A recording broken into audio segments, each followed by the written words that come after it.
রাজধানীতে গণপরিবহনে sitting service বন্ধ হলেও আদায় করা হচ্ছে আগের ভাড়া, তোয়াক্কা করছে না বাস মালিকরা। নির্দেশনা মানতে আরো কঠোর হবার হুঁশিয়ারি মন্ত্রীর। গতবারের তুলনায় 2 টাকা বেশি দরে চাল ও 1 টাকা বেশি দরে ধান সংগ্রহের লক্ষ্যমাত্রা নির্ধারণ। 2রা মে থেকে 31 আগস্ট পর্যন্ত কিনবে সরকার, খুশি কৃষকরা। খেলাধুলার উন্নয়নের জন্য প্রয়োজনীয় সবকিছু করবে সরকার, বললেন প্রধানমন্ত্রী। গণভবনে 339 ক্রীড়াবিদকে নববর্ষের উপহার হিসেবে চেক তুলে দিলেন। নরসিংদীতে মাইক্রোবাস ও প্রাইভেট কারের মুখোমুখি সংঘর্ষে 4 জন নিহত। দেশের বিভিন্ন স্থানে সড়ক দুর্ঘটনায় আরও 8 জনের মৃত্যু।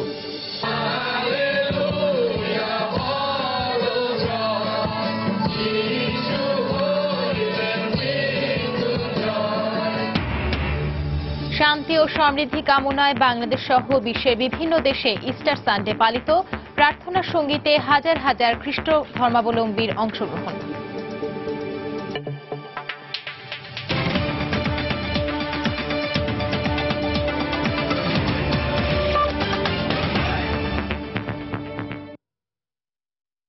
প্রবাসী সময়ের সঙ্গে আছি আমি সঞ্জনা চৌধুরী।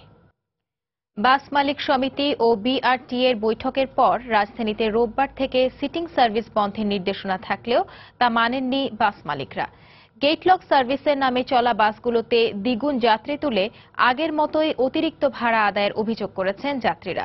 অন্যদিকে বাস মালিকদের নির্দেশনা না থাকায় পূর্বের ভাড়া আদায় করা হয়েছে বলে দাবি বাস চালক ও হেলপারদের। অন্যদিকে নির্দেশনা অমান্যকারীদের বিরুদ্ধে ব্যবস্থা নেওয়া হবে বলে জানিয়েছেন বিআরটি এর চেয়ারম্যান। আমার থেকে গুলিস্তান কত টাকা ভাড়া? 47 টাকা ভাড়া। 47 টাকা? আপনি দেখেন।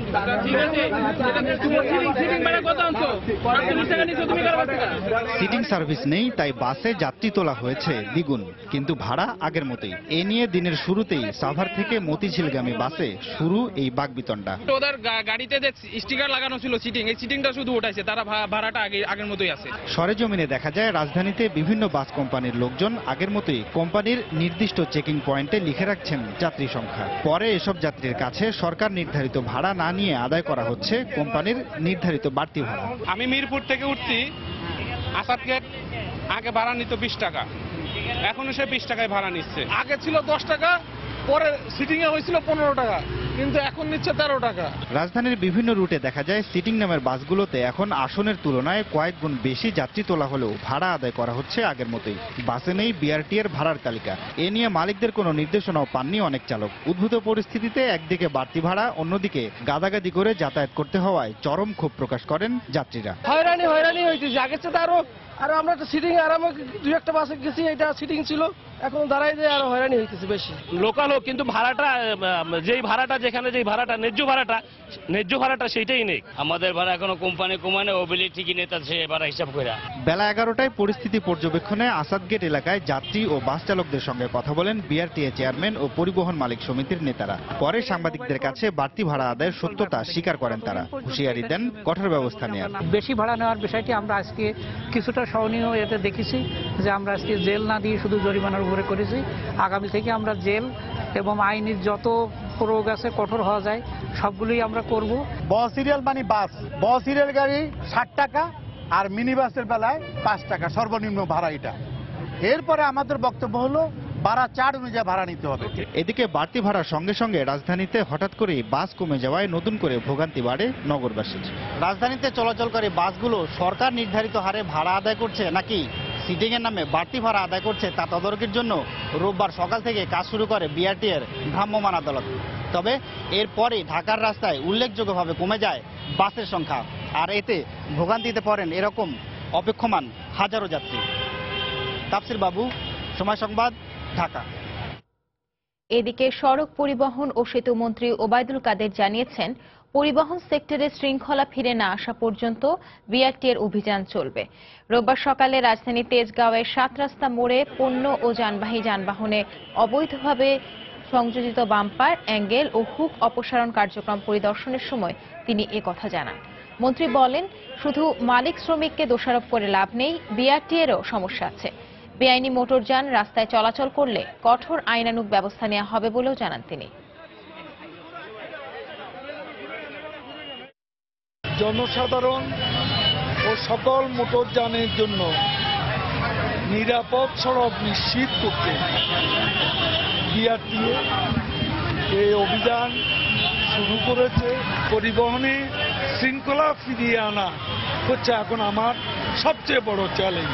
সারা বাংলাদেশে একই সঙ্গে এই অভিযান পরিচালিত হচ্ছে এবং যতদিন না এ ব্যাপারে এই সমস্যাটি শৃঙ্খলায় ফিরে না আসবে ততদিন পর্যন্ত আমাদের অভিযান চলবে।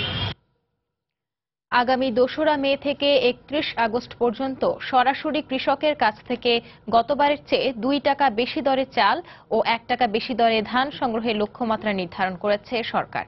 প্রতি কেজি 24 টাকা দরে 7 লাখ টন বোরো ধান এবং 34 টাকা কেজি দরে 8 লাখ টন চাল সংগ্রহ করা হবে বলে জানিয়েছেন খাদ্যমন্ত্রী অ্যাডভোকেট কামরুল ইসলাম। রোববার দুপুরে সচিবালয়ে খাদ্য পরিকল্পনা ও পরিধারণ কমিটির সভা শেষে মন্ত্রী সাংবাদিকদের এই সিদ্ধান্তের কথা জানান। এদিকে সরকারের এই সিদ্ধান্তে সন্তোষ প্রকাশ করেছেন কৃষকরা। সরকারি খাদ্য গুদামগুলোতে বর্তমানে চাল ও গম মিলিয়ে প্রায় 6 লাখ টন খাদ্য মজুদ রয়েছে। এর মধ্যে 3,94,000 টন চাল এবং 2 লাখ টন গম। এ অবস্থায় আসন্ন বোরো মৌসুমে আরও 16 লাখ টন ধান, চাল ও গম কেনার সিদ্ধান্ত নিয়েছে সরকার। রোববার খাদ্য পরিকল্পনা ও পরিধারণ কমিটির সভায় এই সিদ্ধান্ত হয়। খাদ্যমন্ত্রী অ্যাডভোকেট কামরুল ইসলামের সভাপতিত্বে বৈঠকে অর্থমন্ত্রী, বাণিজ্যমন্ত্রী ও কৃষিমন্ত্রী সহ সংশ্লিষ্ট মন্ত্রণালয়ের ঊর্ধ্বতন কর্মকর্তারা অংশ নেন। বৈঠক শেষে খাদ্যমন্ত্রী জানান, মধ্যস্বত্বভোগীদের দৌরাত্ম্য বন্ধ করতে কৃষকদের সরাসরি মূল্য পরিশোধের মাধ্যমে এবার খাদ্যশস্য সংগ্রহ করা হবে। আমরা 8 লক্ষ মেট্রিক টন চাল এবং 7 লক্ষ মেট্রিক টন ধান সরাসরি কৃষকদের কাছ থেকে আমরা কিনব। কৃষকদের আমরা অ্যাকাউন্ট পে চেকের মাধ্যমে পেমেন্ট করব, যাতে নাকি কৃষকরা সরাসরি সেই মূল্যটা কৃষকদের অ্যাকাউন্টে জমা হয়। বোরো সংগ্রহের সময়সীমা হচ্ছে আমাদের 2রা মে থেকে 31 আগস্ট পর্যন্ত, আর গমের সংগ্রহের সীমা হচ্ছে 18 এপ্রিল থেকে 30 জুন পর্যন্ত। ধানের উৎপাদন খরচের চেয়ে 2 টাকা এবং চাল উৎপাদন খরচের চেয়ে 3 টাকা বেশি দরে এবার ধান ও চাল সংগ্রহ করা হবে বলে জানান তিনি। চালের মূল্য নির্ধারণ করেছে 34 টাকা, আতপ চালের ক্রয় মূল্য 33 টাকা কেজি। সরাসরি কৃষকদের কাছ থেকে ধান ক্রয় হবে, সেটার মূল্য হবে 24 টাকা পার কেজি। গম সংগ্রহ করব 1 লক্ষ মেট্রিক টন, তার মূল্য হবে 28 টাকা।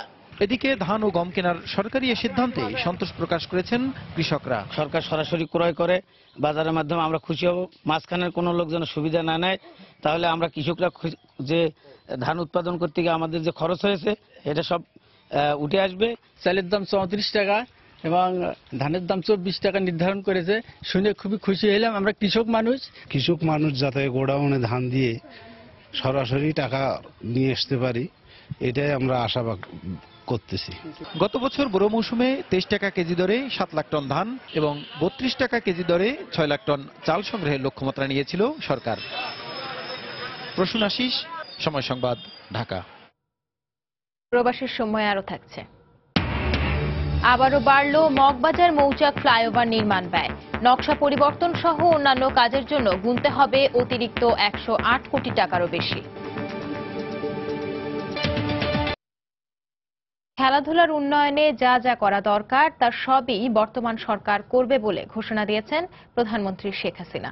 রোববার রাতে গণভবনে 339 সফল ক্রীড়াবিদকে দেয়া সংবর্ধনা অনুষ্ঠানে বক্তব্য রাখেন প্রধানমন্ত্রী। এছাড়াও এদিন এসএ গেমসে স্বর্ণজয়ী ক্রীড়াবিদদের ফ্ল্যাটের চাবি তুলে দেন প্রধানমন্ত্রী। এমন সংবর্ধনা ভবিষ্যতে আরও ভালো খেলতে অনুপ্রেরণা যোগাবে বলে জানান ক্রীড়াবিদরা। গণভবনে এ যেন এক তারার মেলা। ক্রীড়াক্ষেত্রে গেল অক্টোবর থেকে যারা বাংলাদেশের হয়ে সাফল্য এনেছেন, যাদের হাত ধরে বিশ্বমঞ্চে উঠেছে লাল সবুজের পতাকা, সেসব ক্রীড়াবিদদের জন্যই এই জমকালো সংবর্ধনা অনুষ্ঠান। এদিন বিভিন্ন ক্ষেত্রের 339 জন ক্রীড়াবিদকে সংবর্ধনা দেন প্রধানমন্ত্রী শেখ হাসিনা।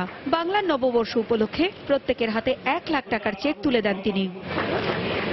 শততম টেস্ট জয়ের জন্য বিসিবির ঘোষিত 1 কোটি টাকার চেকও এ সময় তিনি তুলে দেন জাতীয় ক্রিকেট দলের ওয়ানডে অধিনায়ক মাশরাফি ও টেস্ট দলের অধিনায়ক মুশফিকুর রহিমের হাতে। বিশ্ব ক্রীড়াঙ্গনে বাংলাদেশকে আরো এগিয়ে নিতে ক্রীড়াবিদদের খেলাধুলোয় আরো বেশি মনোযোগী হবার আহ্বান জানান প্রধানমন্ত্রী। আমি এটা বিশ্বাস করি যে লেখাপড়ার সাথে সাথে খেলাধুলা একান্তভাবে প্রয়োজন। স্পোর্টস দরকার, সংস্কৃতি চর্চা দরকার। তাছাড়া একটা মানুষ সুস্থভাবে গড়ে উঠতে পারে না, একটা জাতি সুস্থভাবে গড়ে উঠতে পারে না।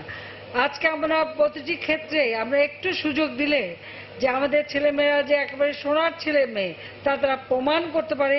প্রধানমন্ত্রীর কাছ থেকে এমন সংবর্ধনা ভবিষ্যতে আরো ভালো করতে অনুপ্রেরণা যোগাবে বলে জানান মাশরাফি। যত স্পোর্টস আছে বাংলাদেশের, ওনাদের সাথে কারোর সাথে কখনো দেখা হয় না।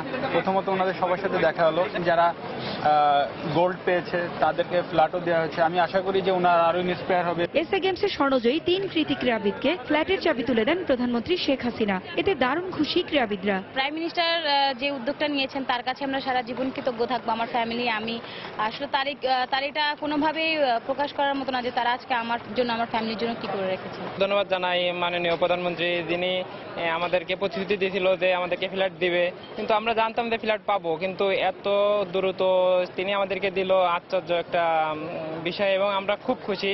খেলাধুলার উন্নয়নে সরকারের পাশাপাশি বেসরকারিভাবে বিত্তবানদেরও এগিয়ে আসার আহ্বান জানিয়েছেন প্রধানমন্ত্রী শেখ হাসিনা। পারভিন আক্তার, সময় সংবাদ। প্রধানমন্ত্রী শেখ হাসিনা বলেছেন, মুক্তিযুদ্ধে চেতনাকে নিঃশেষ করতেই ৭৫-এ সপরিবারে বঙ্গবন্ধুকে হত্যা করা হয়। এরপর মুক্তিযুদ্ধ বিরোধীদের দেশ ও দেশের রাজনীতিতে প্রতিষ্ঠার চেষ্টা চলে। রোববার সকালে রাজধানীর আগারগাঁওয়ে নবনির্মিত মুক্তিযুদ্ধ জাদুঘর ভবনের উদ্বোধনী অনুষ্ঠানে তিনি একথা বলেন। প্রধানমন্ত্রী বলেন, ৭৫-এর পর স্বাধীনতা বিরোধীদের ক্ষমতায় বসিয়ে তাদের হাতে মুক্তিযোদ্ধাদের রক্তে রঞ্জিত পতাকা তুলে দিয়েছিল বিএনপির প্রতিষ্ঠাতা জিয়াউর রহমান। জাতির গৌরবদীপ্ত মহান মুক্তিযুদ্ধের ইতিহাস নতুন প্রজন্মকে জানাতে ২০১১ সালে রাজধানীর আগারগাঁওয়ে স্থায়ী মুক্তিযুদ্ধ জাদুঘর নির্মাণ কাজ শুরু হয়। রোববার প্রায় ১ একর জমির উপর নবনির্মিত ৯তলা এ ভবনের উদ্বোধন করেন প্রধানমন্ত্রী শেখ হাসিনা। উদ্বোধনী বক্তব্যে প্রধানমন্ত্রী বলেন, শুধু একটি পরিবারকে ধ্বংস করতে বা ক্ষমতা দখল নয়, মুক্তিযুদ্ধের চেতনাকে ধূলিসাৎ করতে ষড়যন্ত্র হয়েছিল ৭৫-এ। অর্জন এই সবকিছু একসময় মুছে ফেলার চেষ্টা করা হয়েছিল। সেটা হয়েছিল ৭৫ 15ই আগস্ট, যখন জাতির পিতা বঙ্গবন্ধু শেখ মুজিবুর রহমানকে সপরিবারে নির্মমভাবে হত্যা করা হলো। এই হত্যাকাণ্ড হয়তো কারো কারোর পর প্রাথমিকভাবে মনে হচ্ছে যে একটি পরিবারের উপর আঘাত, কিন্তু দিনের পর দিন যখন গেছে তখন অনেকে উপলব্ধি করেছে যে এটা কোনো পরিবারের উপর আঘাত ছিল না, বা শুধু ক্ষমতা দখলের জন্য ছিল না, এটা ছিল একটা চেতনাকে ধ্বংস করা, মুক্তিযুদ্ধের বিজয়কে নস্যাৎ করা।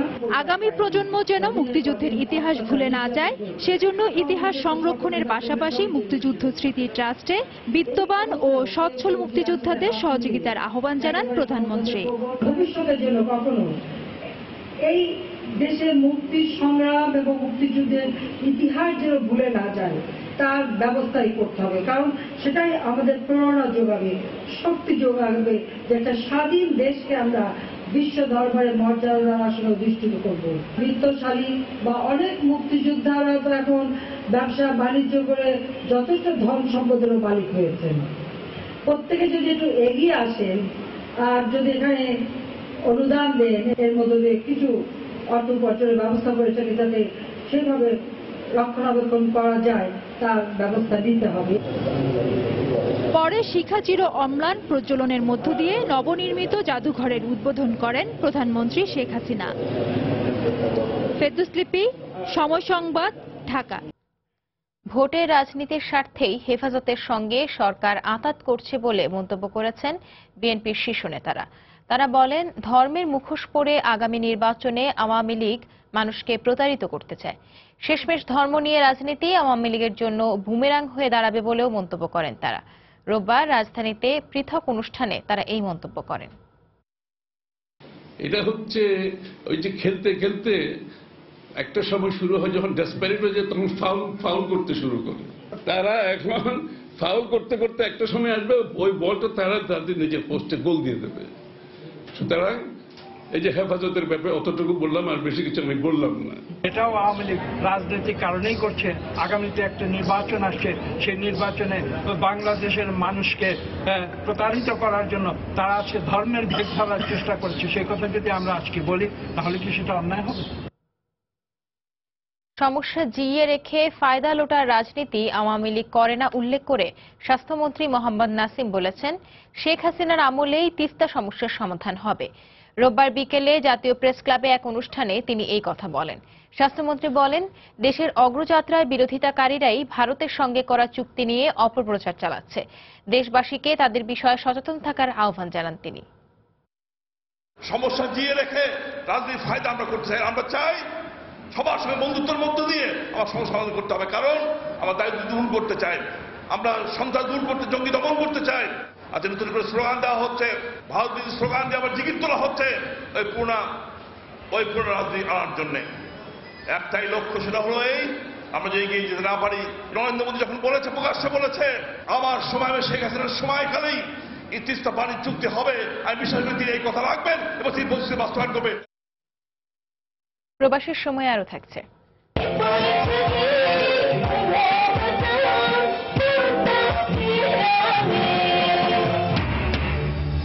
রাঙামাটিতে বর্ষবরণ সাংগ্রাই উৎসবে মাতোয়ারা মারমা সম্প্রদায় সহ আদিবাসীরা, জলকেলিতে উচ্ছ্বসিত তরুণ তরুণীরা।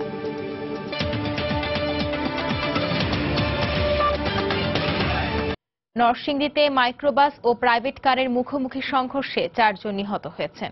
এতে আহত হয়েছেন আরো 6 জন। এদিকে বিকেলে টাঙ্গাইলের ধনবাড়িতে মাইক্রোবাস ও সিএনজি চালিত অটোরিকশার সংঘর্ষে 3 জন নিহত হয়েছেন। এছাড়া রাজধানী সহ দেশের বিভিন্ন স্থানে আলাদা সড়ক দুর্ঘটনায় আরো 6 জনের মৃত্যু হয়েছে। এসব দুর্ঘটনায় আহত হয়েছেন অর্ধশত। জেলা প্রতিনিধির পাঠানো তথ্য ও ছবি নিয়ে ডেস্ক রিপোর্ট। রোববার সকালে নরসিংদীর শিবপুর উপজেলার কুন্দারপাড়া এলাকায় ঢাকাগামী একটি মাইক্রোবাসের সঙ্গে বিপরীত দিক থেকে আসা একটি প্রাইভেট কারের মুখোমুখি সংঘর্ষ হয়। এতে ঘটনাস্থলেই 1 জন নিহত ও 9 জন আহত হন। আহতদের উদ্ধার করে নরসিংদী জেলা হাসপাতালে নেওয়ার পর মারা যান একই পরিবারের আরো 3 জন। প্রাথমিকভাবে ধারণা করা যাচ্ছে যে হয়তো 2 জন চালককে অনিয়ন্ত্রিত ড্রাইভিং করেছে, যার ফলে দুর্ঘটনা সংঘটিত হয়েছে। তারা আমাদের এখানে চিকিৎসাধীন থাকা অবস্থায় আমাদের হাসপাতালে মৃত্যুবরণ করে, আর বাকিদেরকে আমরা চিকিৎসা সেবা প্রদান করে তাদেরকে আমাদের হাসপাতালে ভর্তি রেখে চিকিৎসা সেবা প্রদান করছি। নাটোরের লালপুরে পাবনা থেকে ঢাকাগামী একটি অ্যাম্বুলেন্সের সাথে বিপরীতমুখী একটি ট্রাকের সংঘর্ষ হয়। এ সময় নিয়ন্ত্রণ হারিয়ে ট্রাকটি খাদে পড়ে গেলে ঘটনাস্থলেই ট্রাকের চালক ও হেলপার নিহত হন। আহত হন অ্যাম্বুলেন্সের চালক। তাকে উদ্ধার করে স্থানীয় হাসপাতালে ভর্তি করা হয়েছে। তবে অ্যাম্বুলেন্সে কোনো রোগী ছিল না। এদিকে কুষ্টিয়ার ভাদালিয়া এলাকায় খুলনাগামী একটি বাসের সাথে বিপরীত দিক থেকে আসা আরেকটি বাসের মুখোমুখি সংঘর্ষে অন্তত 30 জন আহত হন। তাদের উদ্ধার করে কুষ্টিয়া জেনারেল হাসপাতালে ভর্তি করা হয়। এদের মধ্যে 3 জনের অবস্থা আশঙ্কাজনক বলে জানিয়েছেন চিকিৎসক। ঝিনাইদহ মাগুরা মহাসড়কের 5 মাইলে খুলনা থেকে ছেড়ে আসা যাত্রীবাহী বাসের সঙ্গে বিপরীত দিক থেকে আসা একটি কাভার্ড ভ্যানের সংঘর্ষ হয়। এ ঘটনায় আহত 15 জনকে সদর হাসপাতালে ভর্তি করা হয়েছে। এছাড়া ঢাকা, টাঙ্গাইল, লালমনিরহাট, গোপালগঞ্জ ও পঞ্চগড়ে আলাদা সড়ক দুর্ঘটনায় আরো 7 জনের মৃত্যু হয়েছে। ফেরদৌস নির্ঝর, সময় সংবাদ। এবার প্রবাসের খবর। প্রথমবারের মতো যুক্তরাষ্ট্রে রমনা বটমূলের আদলে প্রভাতী আয়োজনে বাংলা বর্ষবরণ করেছেন প্রবাসীরা। প্রবাসে বেড়ে ওঠা নতুন প্রজন্মের বিশেষ আয়োজনে সর্বস্তরের প্রবাসীরা এতে অংশগ্রহণ করেন। এই উদ্যোগকে বিশ্বের দরবারে বাঙালির আরেক ধাপ সামনে এগিয়ে যাওয়ার অনন্য দৃষ্টান্ত বলে মন্তব্য করেছেন জাতিসংঘে নিযুক্ত বাংলাদেশের রাষ্ট্রদূত মাসুদ বিন মোমেন। যুক্তরাষ্ট্র থেকে টিএম মামুনের ছবি ও শিহাবুদ্দিন কিসলুর তথ্য নিয়ে দেখুন ডেস্ক রিপোর্ট। মিশ্র ভৈরবী রাগের মুগ্ধতায় কাকডাকা ভোরে নববর্ষকে বরণ করে নিল নিউ ইয়র্কের প্রবাসী বাংলাদেশিরা। শিশুদের অভূতপূর্ব পরিবেশনায় তুলে ধরা হয় বাংলা আর বাঙালির গৌরবের ঐতিহ্যকে।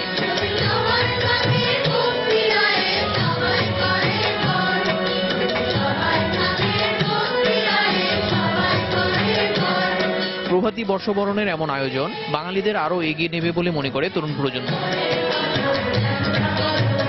এবারে প্রথমবারের মতো নিউ ইয়র্কে এই পহেলা বৈশাখ বা প্রভাতী যে আমাদের প্রভাত ফেরির মতো করে আমরা করলাম, প্রথমবারের মতো খুবই ভালো লেগেছে এবং জনগণের স্বতঃস্ফূর্ত একটা অংশগ্রহণ ছিল।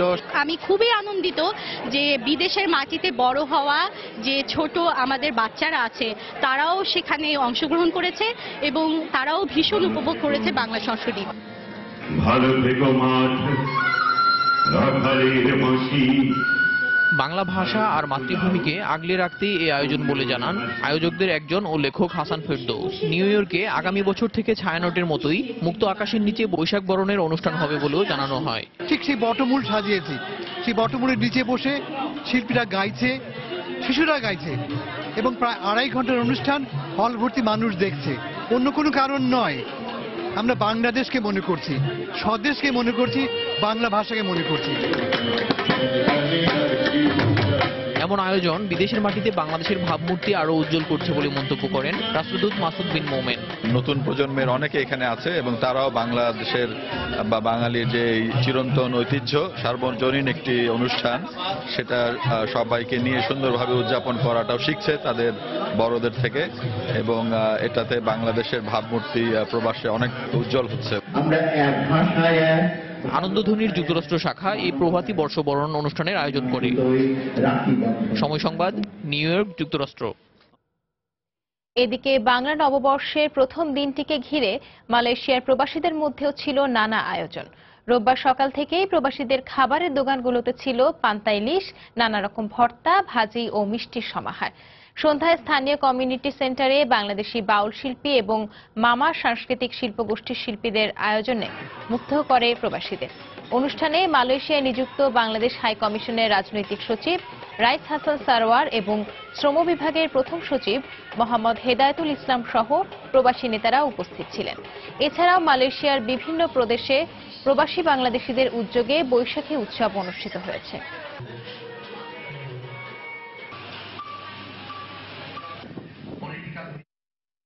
কুয়েতে বিভিন্ন কোম্পানির অত্যাচার নিপীড়নের প্রতিবাদে কর্মবিরতি পালন শুরু করেছেন কয়েক হাজার প্রবাসী বাংলাদেশি শ্রমিক। রোববার ভোর থেকেই ওয়েল আল নসিব এবং ফজর আল খালিজ নামের দুই প্রতিষ্ঠানের প্রায় 15,000 শ্রমিক কাজে যোগ না দিয়ে কর্মবিরতি শুরু করে।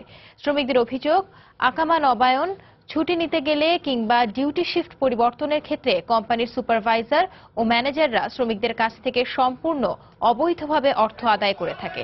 আর এতে রাজি না হলে তারা শ্রমিকদের নানা ধরনের হুমকি দেয় বলেও অভিযোগ করা হয়। এই অবস্থায় বাংলাদেশ সরকারের হস্তক্ষেপ কামনা করেন নির্যাতিত এসব শ্রমিক। একই সঙ্গে দাবি আদায় না হওয়া পর্যন্ত কর্মবিরতি চলবে বলেও ঘোষণা দেন আন্দোলনরত শ্রমিকরা।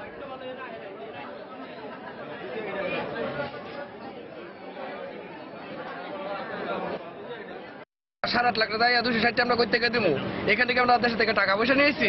বছরে পাই 700 দিনার, এনে 260 দিনার আমাকে আকামা লাগাইতে চায়, আইলে ডিউটি পাই না। আমাদের দূতাবাসের লোকের পরিচয় দিয়ে কালকে কিছু ভুয়া লোক আইছে, ভুয়া লোক আইসা বলতে আছে যে আমাকে ক্ষতি হইব, আমাদের সমস্যা হইব। তার দূতাবাস আছে কি লেগা?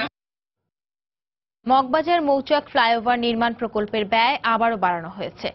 এই ফ্লাইওভারের প্রায় 4 কিলোমিটার অংশে কিছু নকশা পরিবর্তন ও অতিরিক্ত কাজের জন্য 108 কোটি 40 লাখ টাকা বাড়িয়ে 452 কোটি টাকা করা হয়েছে।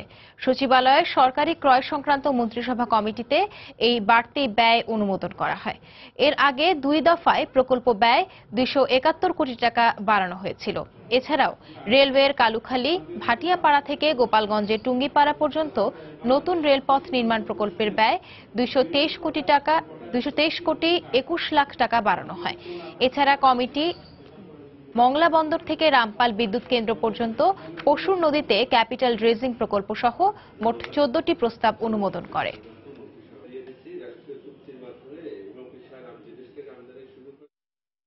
এখনো অনলাইনে নিবন্ধন না হওয়া বেসরকারি ব্যবস্থাপনায় হজ করতে ইচ্ছুকদের সোমবার বিকেল 5টার মধ্যে নিবন্ধন করতে হবে। রোববার এই সংক্রান্ত একটি বিজ্ঞপ্তি প্রকাশ করে ধর্ম মন্ত্রণালয়। প্রাক নিবন্ধনের ক্রমিক নম্বর অনুযায়ী 1,40,995 পরবর্তী নম্বরধারীরা এই নিবন্ধনের সুযোগ পাবেন। কোনো ব্যক্তি নিবন্ধন করতে ব্যর্থ হলে অপেক্ষমান তালিকা থেকে নিবন্ধনের জন্য আহ্বান করা হবে।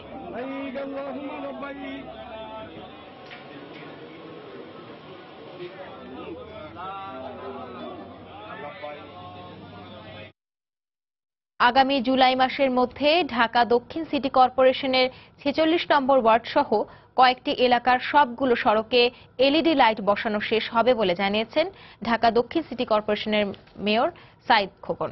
রোববার দুপুরে ঢাকা দক্ষিণ সিটি কর্পোরেশন এলাকার বর্জ্য ব্যবস্থাপনার আধুনিকায়নের অংশ হিসেবে দুটি সেকেন্ডারি ট্রান্সফার স্টেশনের উদ্বোধন করেন সাইদ খোকন।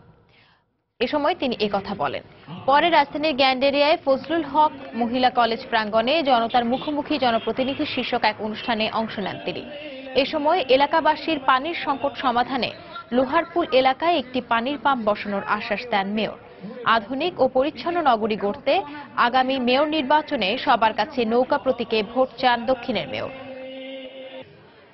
আমরা ইতিমধ্যে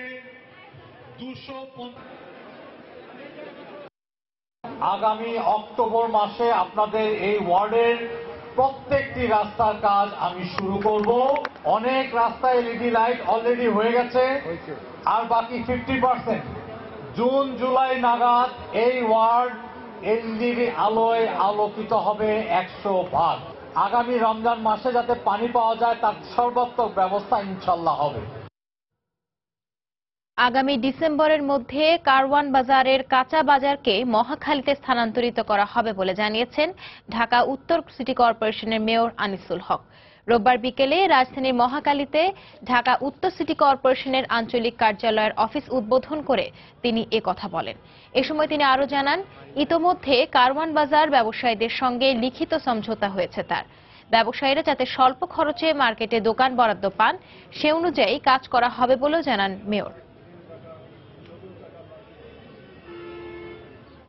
কারওয়ান বাজার একটি যারাই থাকেন এক ধরনের শক্তিশালী প্রভাবশালী লোকজন ওখানে কাজ করে, তবুও তারা আমাদের সঙ্গে একটি আন্ডারস্ট্যান্ডিংয়ে তো এসছেন। এখন আমরা জায়গা তৈরি করার প্রয়োজন আমাদের। দুটো বাজার তো ওনাদের জন্য আমরা একটা রাস্তা তৈরি করছি আমিন বাজারে, যেটা ওনারা আমাদের চেয়েছেন। ওনাদের জন্য দুটো ফ্লোর তৈরি করছি আমাদের মতো করে যাত্রাবাড়িতে। সুতরাং এগুলো হতে সময় লাগছে। আমার তো মনে হয় ডিসেম্বরের মধ্যে আমি আশাবাদী। নানা আয়োজনে পালিত হল খ্রিস্ট ধর্মাবলম্বীদের অন্যতম ধর্মীয় উৎসব পবিত্র ইস্টার সানডে। এ উপলক্ষে ভোরে রাজধানীর বিভিন্ন গির্জায় প্রার্থনার আয়োজন করেন যীশু খ্রিস্টের অনুসারীরা। প্রার্থনায় ধর্মীয় ভেদাভেদ ভুলে অসাম্প্রদায়িক বাংলাদেশ গড়ার শপথ নেন তারা। কামনা করা হয় বিশ্ববাসীর শান্তি ও সমৃদ্ধি। সূর্যোদয়ের পর প্রাতকালীন প্রার্থনা ও উপাসনা শুরু হয় গির্জাগুলোতে। যীশু খ্রিস্টের পুনরুত্থান দিবস ইস্টার সানডের অনুষঙ্গ হিসেবে চলে বাইবেল পাঠ, সমবেত সঙ্গীত, বিশেষ সঙ্গীত ও যীশু খ্রিস্টের প্রশংসা আরাধনা।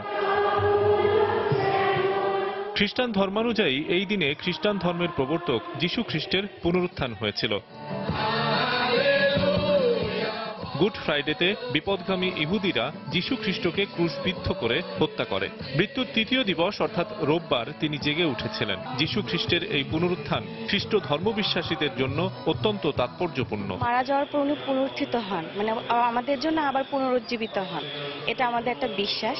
ওনারই পুনরুজ্জীবিত হওয়ার জন্যই আমরা আমাদের জন্য একটা বড় উপলক্ষ। মৃত্যুর পরে স্বর্গে যাবো এটা একমাত্র প্রভু যীশু খ্রিস্টের মধ্যে দিয়ে হয়েছে, কারণ তিনি বলেছেন তিনি পথ, সত্য ও জীবন। মানুষের সেই দুঃখ বেদনা নিজের উপরে নিয়ে মানুষকে ভালোবাসা দেখিয়ে তার মানুষের সেবা করা, সেই যীশু সেই কথাই বলেছেন। কুসংস্কার ও অন্ধকারের বিরুদ্ধে প্রতিবাদের পাশাপাশি মানবতার ধর্মকে প্রচার করায় যীশু খ্রিস্টকে হত্যার শিকার হতে হয় বলে মনে করেন তার অনুসারীরা। যারা বিশেষভাবে স্বার্থপর ধর্মান্ধ ছিল তারা যীশুকে নির্মমভাবে হত্যা করেছে, ক্রুশে বিদ্ধ করে। আর তৃতীয় দিনে তিনি সশরীরে আবার পুনরুত্থান করেছেন। সারা দেশের বিভিন্ন গির্জা ও উন্মুক্ত স্থানে ইস্টার সানডে উপলক্ষে প্রার্থনা অনুষ্ঠানের আয়োজন করা হয়। শফিক মোহাম্মদ, সময় সংবাদ, ঢাকা। রাঙামাটিতে নতুন বছরকে বরণ করে নিতে সাংগ্রাই উৎসবে মেতে উঠেছে মারমা সম্প্রদায়। এ উপলক্ষে বেদবুনিয়ায় ব্যাপক জনসমাগম ঘটে। পার্বত্য জেলার বিভিন্ন অঞ্চল থেকে তরুণ তরুণীরা অংশ নেন জলকেলিতে। উৎসবকে কেন্দ্র করে পাহাড়ি বাঙালি মিলন মেলায় পরিণত হয় পুরো এলাকা। রাঙামাটি থেকে বিস্তারিত জানাচ্ছেন কমল দে। পাহাড় লেকের রাঙ্গামাটি আজ উৎসব ও প্রাণের নগরী। মারমা সম্প্রদায়ের প্রধান উৎসব সাংগ্রাকে কেন্দ্র করে পুরো রাঙ্গামাটি যেন উৎসবে মেতেছে। সকালে বেতবনিয়া স্কুল মাঠে আয়োজন করা হয় মারমা সম্প্রদায়ের প্রধান উৎসব এই সাংগ্রায়। দুপুরে এর আনুষ্ঠানিক উদ্বোধন করেন পার্বত্য বিষয়ক প্রতিমন্ত্রী বীর বাহাদুর। এরপর মারমা তরুণ তরুণীরা একে অপরের প্রতি পানি ছিটিয়ে তাদের আবেগ ভালোবাসা প্রদর্শন করেন। আমাদের সাংগ্রা জল উৎসব আমাদের ঐতিহ্যবাহী উৎসব, এই কারণে অনেক ভালো লাগছে। এটা আমাদের মারমা ঐতিহ্যবাহী, তাই অনেক ভালো লাগছে পুরনো স্মৃতিকে নতুন করে গড়ে তোলার জন্য। পানি মারামারির মাধ্যমে আমরা ওই বিগত বছরের দুঃখগুলা কি মানে ধুয়ে মুছে সব পরিষ্কার করব। সাংগ্রাকে কেন্দ্র করে আয়োজিত সাংস্কৃতিক অনুষ্ঠানে পরিবেশন করা হয় মারমা বিভিন্ন সঙ্গীত। পুরানো বছরের সমস্ত দুঃখ গ্লানিকে মুছে দিয়ে নতুন বছরকে বরণ করা। আমরা এই সাংগ্রা উপলক্ষে জল উৎসব পালন করে থাকি। ট্রাফিকের ব্যবস্থা, গাড়ি পার্কিং এর ব্যবস্থা, সিকিউরিটি ঢোকার বিষয়ে আমাদের আরটিএ গেট সব চেক করে ঢোকানো হচ্ছে। সব দিক দিয়ে আমার মনে হয় পর্যটন নিরাপত্তা। বিগত বছরকে বিদায় জানানো এবং নতুন বছরকে বরণ করে নেওয়ার জন্য মারমা সম্প্রদায় আয়োজন করে বৈশাখী, আর তারই একটা অংশ হলো সাংগ্রাই। আরেকটি বিষয় বলা হয়ে থাকে এই সাংগ্রাইয়ের মাধ্যমে শুরু হয় জুম চাষের প্রাথমিক প্রক্রিয়া। সাংগ্রাইয়ের এই পবিত্র পানি ছিটানোর মাধ্যমে মুছে যাবে মনে যত ক্লান্তি, গুছে যাবে জীবনে যত ব্যর্থতা। শুরু হবে এক নতুন জীবনের, শুরু হবে এক নতুন দিনের।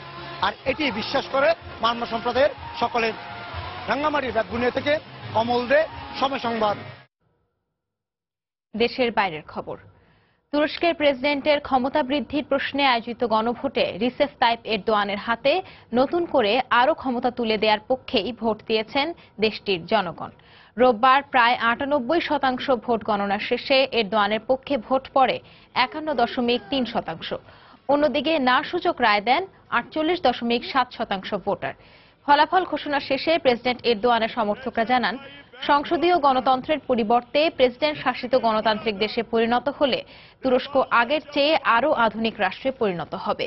অন্যদিকে প্রেসিডেন্ট এরদোয়ান একচেটিয়া ক্ষমতার অধিকারী হলে তিনি আরও কর্তৃত্বপরায়ণ হয়ে উঠতে পারেন বলে মন্তব্য করেছেন বিরোধীরা। গণভোটে এই জয়লাভের ফলে আগামী ২০২৯ সাল পর্যন্ত ক্ষমতায় দেখা যেতে পারে president এরদোয়ানকে। Boş tarafları da biri alabilir. Yardımcı olamaz mı? Millet arkadaşlar. Göreceğiz ki sonunda hayır kazanacak.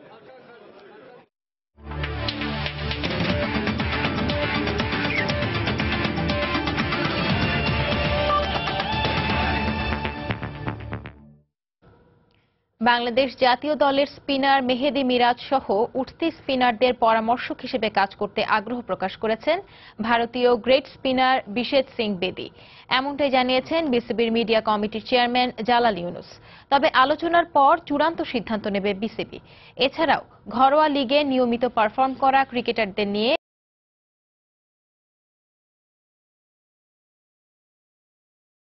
যোগাযোগ করেছে। সে চাচ্ছে সে আমাদের মিরাজকে সে দেখেছে এবং সে চাচ্ছে যে মিরাজকে নিয়ে তার কাজ করার এবং মিরাজের ব্যাপারে সে খুব আগ্রহী তার সাথে কাজ করার জন্য এবং কিছু টিপস দেওয়ার জন্য। বিশেন সিং বেদি যদি আমাদের দেশে আসে তাহলে আমরা আরও কিছু স্পিনার্স দিয়ে একটা ছোটখাটো বা শর্ট টার্মের জন্য একটা ক্যাম্প করা যায় কিনা। আমাদের একটা এই টিমের ব্যাকআপ থাকা দরকার, যেখানে যারা ডোমেস্টিক খেলায় পারফর্ম করবে তারা তো প্রথমে যাতে সেই এই টিমে খেলতে পারে। আপনি রুবেলের কথা বলেছেন, ডেফিনেটলি ও ভালো করছে। আমি ডোমেস্টিক অনেক কতগুলো খেলায় সে কিন্তু উইকেট নিচ্ছে। কোচ আছে, আমাদের সিলেক্টররা আছে। যদি মনে করে যে যারা এখন ন্যাশনাল টিমে পারফর্ম করছে না তাদের রিপ্লেস করতে পারে সে, যদি ওরকম সিচুয়েশন হয় ডেফিনেটলি তার সুযোগ পাওয়া উচিত। ঢাকা প্রিমিয়ার লিগের খবর। কয়েকদিনের বিরতির পর আবারও মাঠে গড়াচ্ছে প্রিমিয়ার লিগ ক্রিকেট। প্রথম বিভাগ ক্রিকেট থেকে উঠে আসা পার্টেক্সের বিপক্ষে মাঠে নামবে বর্তমান চ্যাম্পিয়ন আবাহনী। এই ম্যাচে স্পিড স্টার তাসকিনের অন্তর্ভুক্তিতে বোলিং বিভাগ আরও শক্তিশালী হবে বলে জানিয়েছেন কোচ খালেদ মাহমুদ সুজন। তবে বিজ্ঞাপনের শুটিংয়ের কারণে আকাশী নীলদের হয়ে এদিন অনুশীলনে ছিলেন না তারকা ক্রিকেটাররা। সোমবার বিকেএসপিতে দুই দলের ম্যাচটি শুরু হবে সকাল ৯টায়। ফতুল্লায় ম্যাচের একটা বড় অংশ জুড়ে জায়ান্ট আবাহনীকে ভুগিয়েছে প্রথম বিভাগ থেকে ঢাকা প্রিমিয়ার লিগে উন্নীত হওয়া দল খেলাঘর। মোসাদ্দেক হোসেন সৈকতের অনবদ্য সেঞ্চুরি আর মাহমুদুল্লাহ রিয়াদের 50-তে 294 রানের বড় টার্গেটটা শেষ পর্যন্ত 5 উইকেট হাতে রেখে ছোঁয় আকাশী নীলরা। তবে সমীকরণের খাতায় অনেকটাই অসম শক্তির প্রতিপক্ষ যে 300 ছুঁই রান স্কোরবোর্ডে জমা করে তার দায় আবাহনীর বোলাররা একেবারে এড়িয়ে যেতে পারছেন না। সদ্যই আন্তর্জাতিক অভিষেক হওয়া সাইফুদ্দিনের 3 উইকেট দখল আর সাকলাইন সজীবের মিতব্যয়ী বোলিং, এ দুই বাদ দিলে বাকি সবাই ছিলেন যথেষ্ট খরুচে। বোলিং নিয়ে ভাবনা আছে, এ কথা আগেই বলেছেন আবাহনীর কোচ খালেদ মাহমুদ সুজন, সেটিরই পুনরাবৃত্তি করলেন যেন। তাসকিন ফিরছে আমাদের মেইন স্ট্রাইক বোলার, সুতরাং অবশ্যই আমি মনে করি যে আমাদের ভালো করা উচিত এবং আমাদের স্পিনাররা দেশ সেরা। আমি মনে করি যে সানজামুন, সাকলাইন, শুভগত হোম তিনজনই দেশ সেরা স্পিনার। ফরেন প্লেয়ারও আমাদের একজন আসছে উদয়কল, আশা করি যে ভালো হবে। আবারও মোসাদ্দেকের ব্যাটিং প্রজ্ঞার প্রশংসা করতে ভোলেননি কোচ। ওর প্র্যাকটিসের ব্যাটিং আর ম্যাচের ব্যাটিং এর মধ্যে আকাশ পাতাল ফারাক। ম্যাচ অ্যানালাইসিস খুব ভালো। সামনে আয়ারল্যান্ড এবং চ্যাম্পিয়ন্স ট্রফি আছে, ওখানেও আশা করি ওর ব্যাট কথা বলবে। তবে 26 এপ্রিল জাতীয় দলের ক্যাম্পে যোগ দিতে মাহমুদুল্লাহ, মোসাদ্দেক, তাসকিনরা ইংল্যান্ডের উদ্দেশ্যে উড়াল দিলে একটু বিপাকে পড়ার সংশয় আছে ক্লাবটির। ইমার্জিং কাপ থেকেই কেমন যেন মিয়ে গেছেন সাইফ, আফিফদের মতো টপ অর্ডার ব্যাটসম্যানরা। শিরোপা আগলে রাখতে তাই ছন্দে ফেরার লক্ষ্যে আছেন তারা। আগেরবার আবাহনীতে খেলা তামিম ইকবালের জায়গায় খেলছেন সাইফ। নিজের ওপর ক্লাবের প্রত্যাশাটা বোঝেন তিনি। সবাই এক্সপেক্ট করতেছে আমার থেকে, এটা ভালো লাগে, আবার এটা একটা আর কি চ্যালেঞ্জ, এটা নিতেই হবে, এটা ভালো করতেই হবে। ন্যাশনাল টিমের প্লেয়ার্সরা চলে যাবে, কিন্তু তাও আমাদের বেশ কয়েকজন সিনিয়র প্লেয়ার আছে, মিথুন ভাই আছে, শুভগত ভাই আছে, আরও অনেকেই আছে, সানজামুল ভাই। সো টিম খুবই ভালো সাইড, আর ইয়াং সাইড যারা আছে তারাও যদি ক্লিক করতে পারে, ভালো যদি একটা কম্বিনেশন হয়, তাহলে ইনশাল্লাহ টিম ক্লিক করবে। এদিকে বাংলাদেশ ক্রিকেট বোর্ডে একটি বেসরকারি মোবাইল অপারেটর কোম্পানি রুদ্ধদ্বার শুটিংয়ে অংশ নেয় এদিন অনুশীলনে যোগ দেননি মাহমুদুল্লাহ, মোসাদ্দেক, তাসকিনরা। মাকসুম আলম খান, সময় সংবাদ, ঢাকা। এ পর্যায়ে শীর্ষ সংবাদগুলো জানিয়ে দিচ্ছে আরো একবার। রাজধানীতে গণপরিবহনে সিটিং সার্ভিস বন্ধ হলেও আদায় করা হচ্ছে আগের ভাড়া, তোয়াক্কা করছে না বাস মালিকরা। নির্দেশনা মানতে আরো কঠোর হবার হুঁশিয়ারি মন্ত্রীর। গতবারের তুলনায় 2 টাকা বেশি দরে চাল ও 1 টাকা বেশি দরে ধান সংগ্রহের লক্ষ্যমাত্রা নির্ধারণ। 2রা মে থেকে 31 আগস্ট পর্যন্ত কিনবে সরকার, খুশি কৃষকরা। খেলাধুলার উন্নয়নের জন্য প্রয়োজনীয় সবকিছু করবে সরকার, বললেন প্রধানমন্ত্রী। গণভবনে 339 ক্রীড়াবিদকে নববর্ষের উপহার হিসেবে চেক তুলে দিলেন। নরসিংদীতে মাইক্রোবাস ও প্রাইভেট কারের মুখোমুখি সংঘর্ষে 4 জন নিহত। দেশের বিভিন্ন স্থানে সড়ক দুর্ঘটনায় আরও 8 জনের মৃত্যু।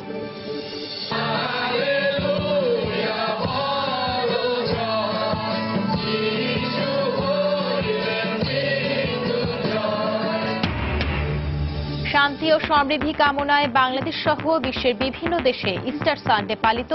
প্রার্থনা সঙ্গীতে হাজার হাজার খ্রিস্ট ধর্মাবলম্বীর অংশগ্রহণ। এই ছিল প্রবাসীর সময়। যে কোনো খবর পেতে ভিজিট করুন সময়নিউজ.tv। যে কোনো বাংলা লিঙ্ক ও রবি নম্বর থেকে সময় সংবাদের খবর, অনুষ্ঠান সূচি জানতে এবং যে কোনো তথ্য সময় সংবাদকে জানাতে ডায়াল করুন 16242 নম্বরে। এছাড়া এইমাত্র পাওয়া খবর আপনার মোবাইলে পেতে SMS করুন *PN লিখে পাঠিয়ে দিন 16242 নম্বরে। আর সঙ্গেই থাকুন সময়।